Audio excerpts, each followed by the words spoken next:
மாண்பு முதலமைச்சர் அவர்கள் அறிவித்தார்கள். அதை நாங்கள் சட்டமன்றத்தில் அறிவித்தோம். அதேபோல் இன்றைக்கு கோவையிலே அதற்கான மாநாட்டையும் 2010ஆம் ஆண்டில் மாநாட்டையும் செம்மொழி மாநாட்டை நடத்தினார்கள். இப்பொழுது 2வது மாநாடு சென்னையிலே நடைபெறும் என்று செம்மொழி மாநாடு 2வது மாநாடு நடைபெறும் என்று நம்முடைய மாண்புமிகு முதலமைச்சர் அறிவித்திருக்கிறார்கள். அந்த அளவுக்கு இன்றைக்கு நம்முடைய தாய்மொழியை காப்பாற்றியவர் நம்முடைய பேரணி அண்ணா அவர்கள், அதே போல அவர் வழியிலே முத்தமிழ் கலைஞர் அவர்கள், அவருடைய வழியில் நம்முடைய மாண்புமிகு முதலமைச்சர் அவர்கள் திகழ்ந்து கொண்டிருக்கிறார்கள். எனவே தொடர்ந்து இந்த தமிழ்நாட்டை அவர் இன்றைக்கு வளப்படுத்தக்கூடிய வகையில் இந்த தமிழ்நாட்டை பாதுகாக்கக்கூடிய முதலமைச்சராக நடங்கி கொண்டிருக்கிறார். எனவே அந்த வகையில் இன்றைக்கு முத்தமிழ் கலைஞர் அவருடைய நூற்றாண்டை கொண்டாடக்கூடிய வகையில் அரசின் சார்பில் 12 குழுக்கள் அமைக்கப்பட்டது.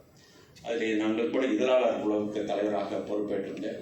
அதே போல் எங்களோடு நம்முடைய மரியாதைக்குரிய அமைச்சர்கள் செஞ்சி மஸ்தான் அவர்களும், அதே போல் திரு மாண்புமிகு மனோ தங்கராஜ் அவர்களும் பொறுப்பேற்றிருந்தார்கள். பல்வேறு அரசு அலுவலர்களும், அதே போல் இந்துராம் பத்திரிகையாளர்கள் அவர்கள் மற்றவர்களும் அங்கே அதில் கலந்து கொண்டிருந்தார்கள். அதில் பொறுப்பாளர்களாக நியமிக்கப்பட்டிருந்தார்கள். அது சிறப்பாக நிகழ்ச்சி கோவையில் அதை நாங்கள் நடத்தினோம்.